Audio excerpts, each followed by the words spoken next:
Adelante, adelante, bienvenida, buena tarde.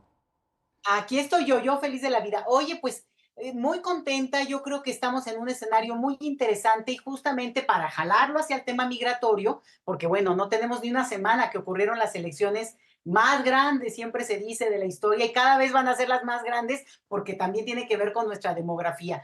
Pero fíjate que aquí es donde yo les quiero contar, ¿no? Algunas cosas que seguramente oyeron y seguramente están ahí en el aire.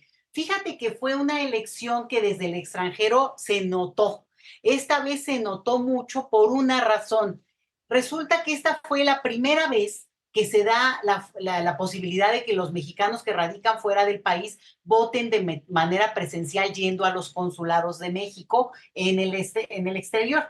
Entonces, lo que ocurrió ahí es que eso volvió muy visible, pues que hay gente formada esperando para poder votar. ¿Y qué pasó? Hay tres formas para votar desde el extranjero a partir de esta elección: por correo, que es con la que se inició desde el 2006 este voto; por vía internet, que es con una clave, como se hace ahora por internet, que se usó desde la elección pasada, ¿no? Postal, y esta vez incluyeron lo presencial. Lo interesante era, pues, que no se registró mucha gente porque se tenían que dar de alta para poder participar presencialmente. Entonces, bueno, pues ahí como que quedó la cosa y se pensó pues que no iba a tener tanto éxito ese formato y que bueno, pues no iba a implicar demasiado trabajo, supongo yo, ¿no? Esto es un poco especulando. Pero además, el hecho de que aunque México tiene la red más extensa de consulados en el mundo, solo se consideraron 22 consulados. España, en Madrid, en Francia en Montreal. Y los demás en Estados Unidos, en diferentes partes, que se consideran de alta presencia de población migrante mexicana.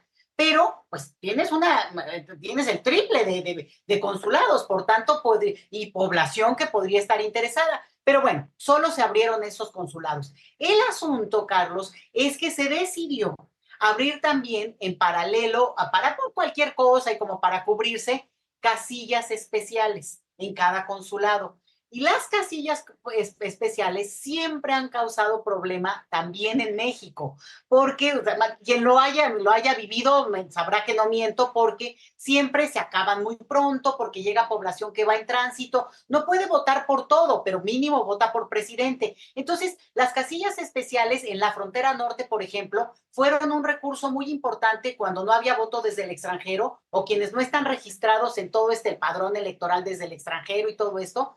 Entonces, se cruzan a México los que pueden hacerlo y votan en casillas especiales. Pero obvio, casi que a la hora ya se acabaron las boletas, Carlos. Entonces, esto fue un problema porque pusieron casillas especiales, pues la idea de cubrirse, había gente que se había registrado y tenía que estar en su fila, los que estaban en la casilla especial, y de repente, bueno, se armó un lío, cada consulado lo manejó como pudo, pero cada consulado lo manejó peor, porque los de Nueva York, los de Chicago, los de Los Ángeles, incluso en Madrid, hay gente que esperó hasta 17 horas, Carlos, para poder votar en la idea de que, bueno, los marcaban y que entonces iba a alcanzarles la boleta.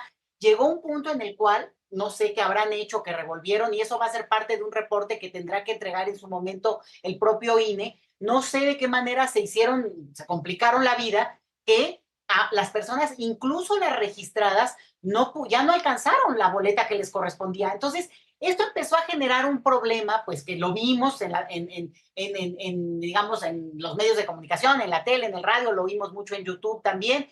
Pero lo que les quiero decir es que en realidad este fue el voto, numéricamente hablando, menor respecto a los votos por internet y por correo postal.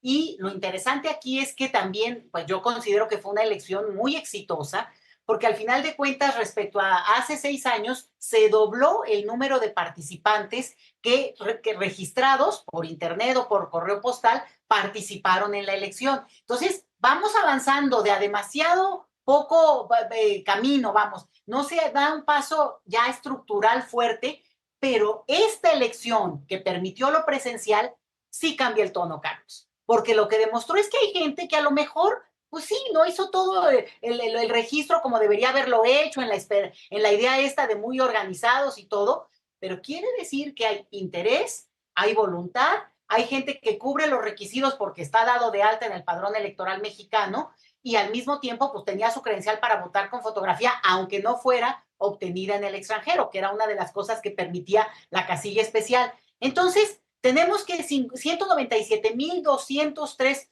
votos se emitieron para el voto desde el extranjero, que eso es el doble de lo de hace 6 años, pero además, en esta elección desde el extranjero, Carlos, ganó la doctora Claudia Sheinbaum con 91,510 votos, la siguió, no con una diferencia tan abrumadora como sí ocurrió en territorio mexicano, de 86,519 votos, y en último lugar, bueno, ¿no? Con 4,434 votos, ahí sí, muy abajo, Jorge Álvarez Maínez.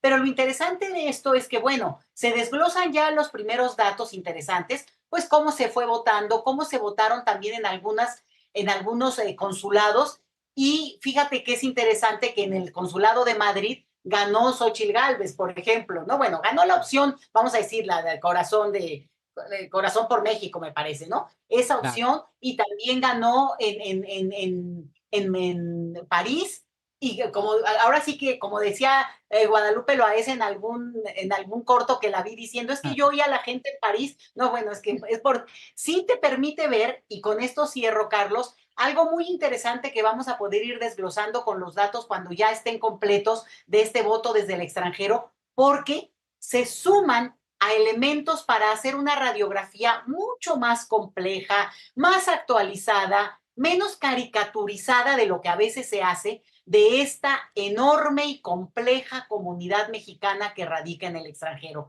Efectivamente, hay más poder adquisitivo entre, por lo menos el promedio de quienes viven en algunas partes, como en Europa, que respecto a una migración más de trabajadores de otras regiones, por ejemplo en Estados Unidos, pero que son el 97%, ¿eh? Entonces, Claro. todo esto se va a poder desglosar, pero ahí los primeros datos para empezar a estar a tono y entender qué pasó, y que tampoco crean que hubo fraude o que no pudieron votar, sino ya lo expliqué, pues hubo una situación interesante porque no se lo hubieran imaginado, y ya nos contarán los del INE en sus informes qué pasó, porque no se organizaron bien para eso que pues muchos creíamos que se iban a llegar las masas, porque pues los mexicanos luego sí son de los que en el último momento, pues vámonos, y ahí se quedaron haciendo horas de fila, Carlos. ¿Qué tal? Interesantísimo, doctora Leticia Calderón Chelius.